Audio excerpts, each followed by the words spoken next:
Hello everyone and welcome to your English class. In our lesson today, we will continue with our unit which is titled You've Got Mail. Our lesson today is the first part from the reading lesson in your books, page 38 and 39. All you need for the lesson today is your books, page 38 and 39, a sheet of paper and a pen to take down your notes. So let's get started. We'll start from your books on page 102, which is exercise L. It was your homework. Here, we're having certain situations. You will choose for each situation the suitable mean of communication. You're having these options: email, letter, cell phone, landline, telegraph, text messages, and face-to-face. You listen to the situation and choose the suitable mean of communication. Let's listen together. You are at the mall. Your friend hasn't turned up and it's getting late. You want to go home, so you need to get in touch with your brother to get a lift home. Okay, so what is the suitable mean of communication that you can use in here? We can choose any of them. A cell phone, I can use my cell phone. I can text him, or a landline. Not the cell phone, the landline, the one that is attached to the wall. How about the second situation in here? Which means of communication is the best? Let's listen. Fahd is at work.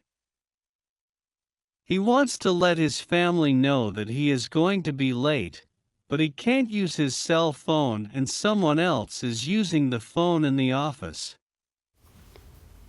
So in here, he can't use the cell phone or the landline. What are the other options that he can use? Maybe he can text them, text message, sending a text, or sending them an email. So you can choose any one of these. The following, here, which mean of communication is the best? You are in the country. There is no internet connection and your cell phone is not working. You want to let your family know that you will be returning by train the next day. So in here, we don't have no internet. The internet is not an option. So you can't use your cell phone, you can't use the internet. What can you use? You can use the telegraph, or you can use letter, or maybe a landline. We don't use, with landlines, we don't use the internet. The following in here, choose the suitable means of communication. You are upset with your friend and you need to talk to him/her about it. You don't like it when your friends talk to other people about you and your plans. How about if you are mad or upset at a friend? Are you going to call, text, or send a letter? Here I have chosen to face-to-face. I will meet him or her face-to-face. I will call him or her by the cell phone, or I will just send a text message. More informal ways for communication. Okay, for our lesson today, by the end of today's lesson, you will be able to read an article. Also, you will be able to use some new vocabulary, new words, and by the end of the lesson, you will be able to answer some questions on the reading text. So let's get started on your books, page 38 and 39.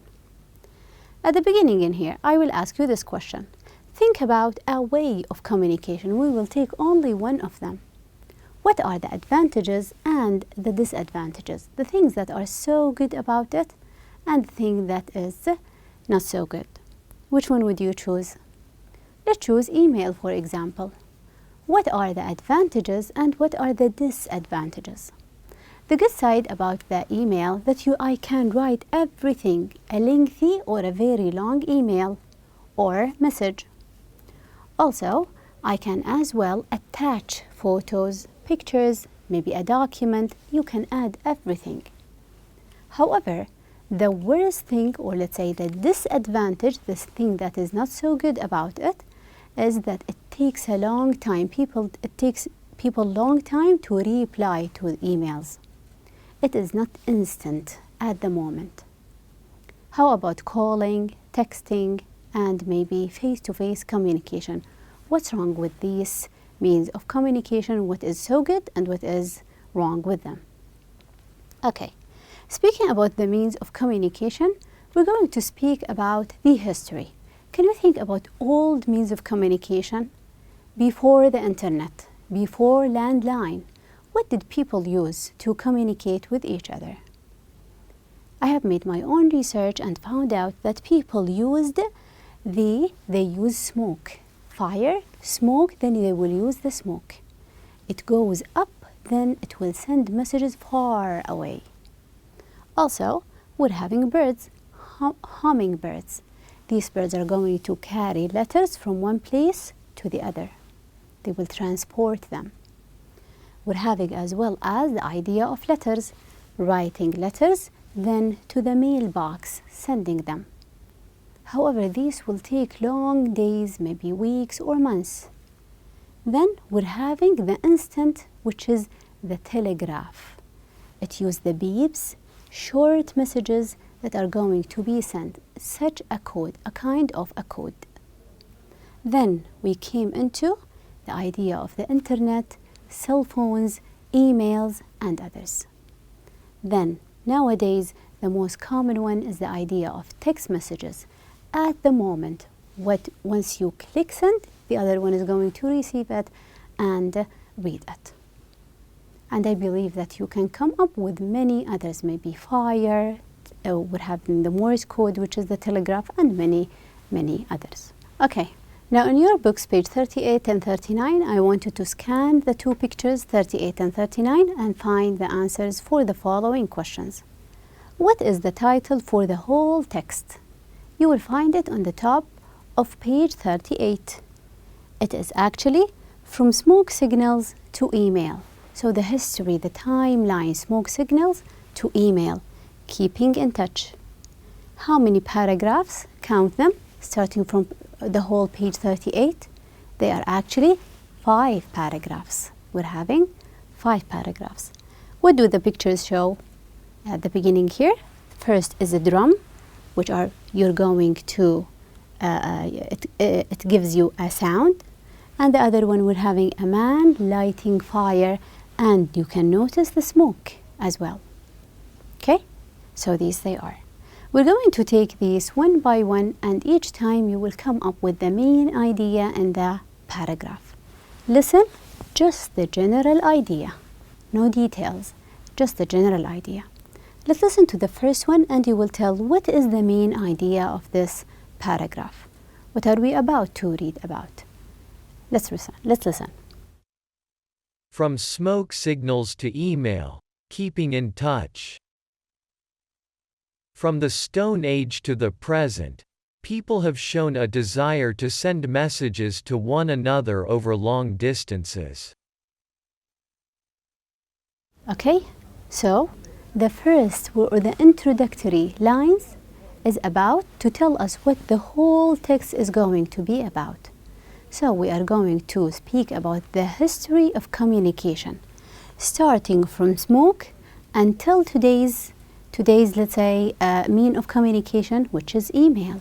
So we're going to trace back the history of communication.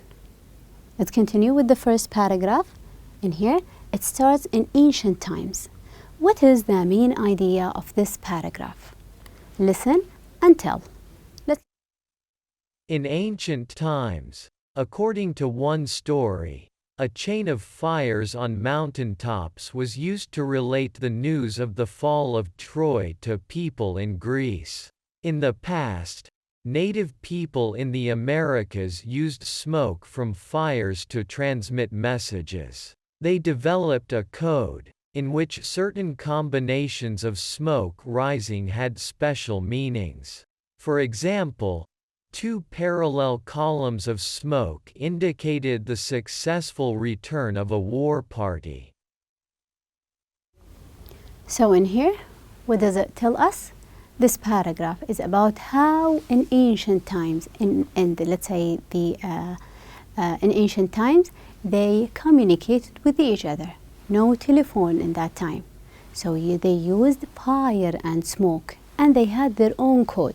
When we're having 2 rings of smoke, it means that we're having a returning war party, and they have won the war. So just as if we're having the code in writing, they had it using smoke. So we're speaking about the idea of ancient times. How about the following paragraph number 2? In paragraph number 2, it starts with ancient Greeks. Listen and tell what is the main idea of the paragraph. Let's listen. The ancient Greeks established lines of signal towers at mountain tops. At each one, a large fire was lit to transmit a signal to the next tower, and in this way, information was passed on through the land. Also, almost anything that makes a noise has been used for signaling. A kind of drum talk is still used in Central Africa today, although few who are not natives have been able to understand it. The sender uses a drum that can produce a high or low tone. Because the local dialect alternates in these tones, the sender is able to simulate speech with the drums. So in here, the second paragraph is about in ancient Greek, they used 2 ways to communicate. The first one is about using fire and smoke. The smoke is going to rise to send messages to a large area of land. And also, they have used drums. Why the drums? Because it has higher sound, and the sound is going to spread into a larger area. And these drums are still used where? In Central Africa. People in these countries, they use it. And when they are using the drums, they are having higher and lower tones, which is going to be the code for speaking. Each tone is having for a different word. The following, paragraph number 3, here in modern times. What is the main idea of this paragraph? Let's listen. In modern times, people have communicated by letter, telegraph, and telephone. But no one method has become as widespread as quickly as the use of email. The first email message took place in 1971, and according to its sender, Ray Tomlinson, it was probably the following: QWERTYUIOP. What was significant about that? Nothing really. This is just the top row of keys on an English-language keyboard. Tomlinson was just testing out the system and using a nonsense message. He had no concept that he was going to start a revolution in communication. So, in modern times, what means of communication have we used? We're actually using letters, then the development of telephone or landline phones, then we're having the telegraph, and nothing is as widespread all over the world as we're having email. Who was the first? We're speaking here about the first who used email. He was Tomlinson, and it came by a chance. He was trying to make a communication between people, and the first email was the first row of the keyboard. You can find it on your keyboard. It is not a message, it was nonsense, it was nothing. And so in here, the beginning of the first email, or the beginning of the revolution of the email. How about the following paragraph? Number 4, what is the main idea in this paragraph? Let's listen together. Tomlinson was one of a group of scientists who were working on developing better computers. The scientists at his site were able to send a message to a mailbox on the computer on their site. Other scientists could view the messages in the mailbox, but there were other computers at other sites where scientists were working on the same project. Tomlinson's idea was to figure out a way to deliver messages to mailboxes on those remote computers. He used the @ sign to identify messages that were headed out of the local machine to the more distant ones. That was the start of the emailing systems that we still use today. So this paragraph is about how it was and why it was created. Why do we have email? We're having actually Tomlinson. He was working on a project with a group of scientists. Then they are actually connected. Each one of them is on his computer. They want to send files amongst them.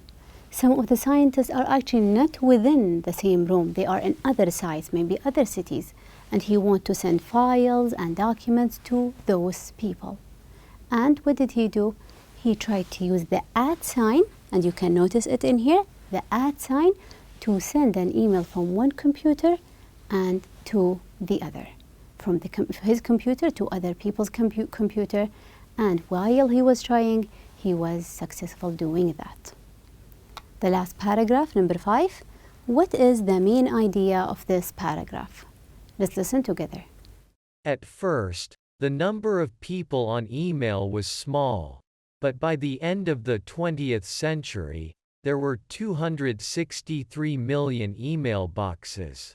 In the 21st century, that figure has grown to over 4 billion, and the functions of email services in the future will become more and more diversified. And text messaging on cell phones is also increasing, so people can, in effect, be in constant touch with people who are long distances away. So the last paragraph, usually the concluding paragraph, is telling us how widespread the email is, and we are having an introduction to the idea of text messages. So we're saying that email is widespread all over the world, and we're having the introduction of text messages. So all over the world, we're having millions of people are using email, and nowadays the idea of texting is going viral. Everyone is using text messages. Okay, we have spoken about the idea of transmitting. What do we mean when I say transmit? Transmit, it starts with trans. When we're saying trans, is to send them or the information from one place to the other. Transmitting, sending from one place to the other.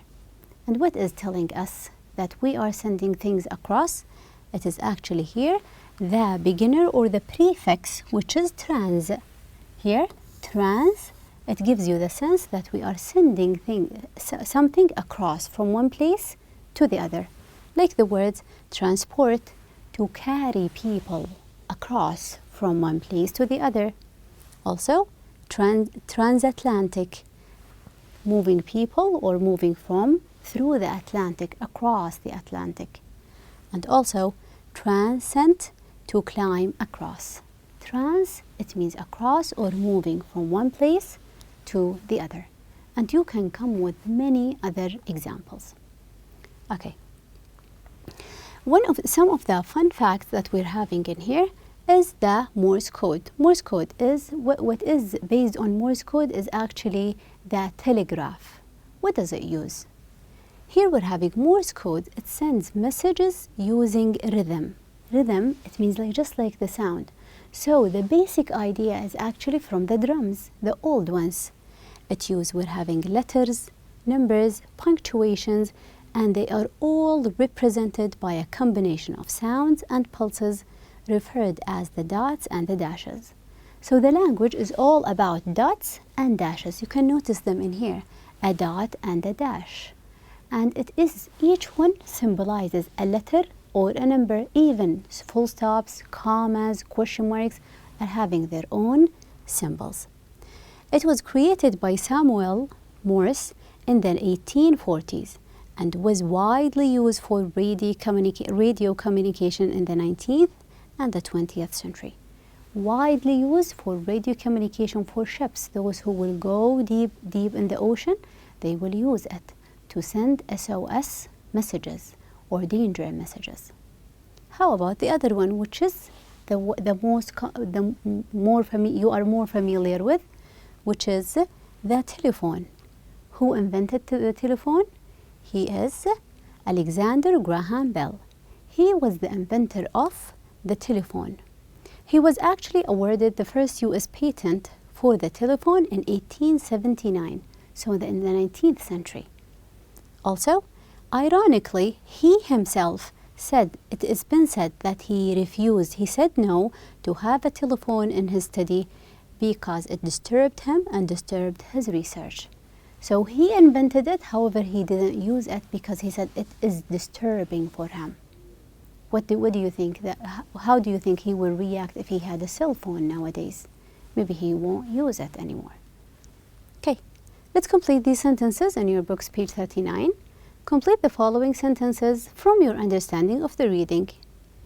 People have shown a need to communicate with one another since starting from when? The 20th century? No, older, ancient ages. Maybe we can say Stone Age. When Native Americans saw 2 columns of smoke, we're having 2 columns of smoke. What does it mean? It has a meaning, which is they know that the war party was returning and it was a successful one. That we're having a party of war coming and they are winning. They have won the war. How about number 3? Although drums are used in Central Africa today to communicate messages, only few non-natives, few people who are not from Central Africa, can understand the drum language. So we can't understand it.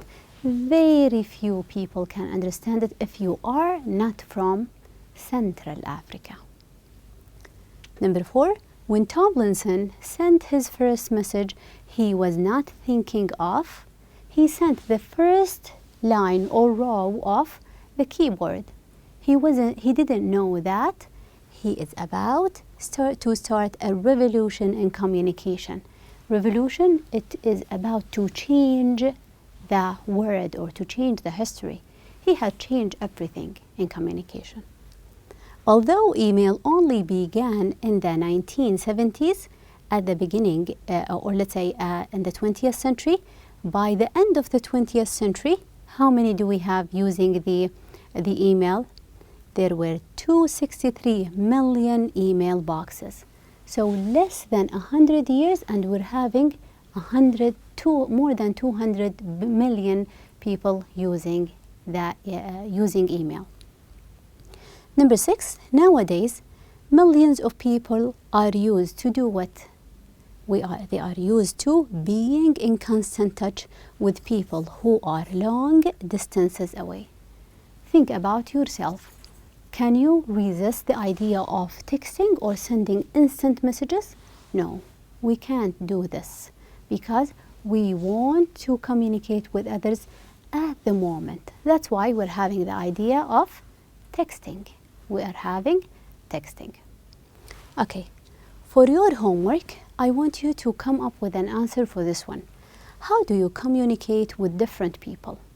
Choose different people, come up with 2. How do you communicate with your friend? And how do you communicate with your parents? You will use 2 different means of communication. Do you use always face-to-face, phone call, audio call, video call? Different people, different way for communicating. Okay? I guess that is it for the lesson today, and thank you so much for your time.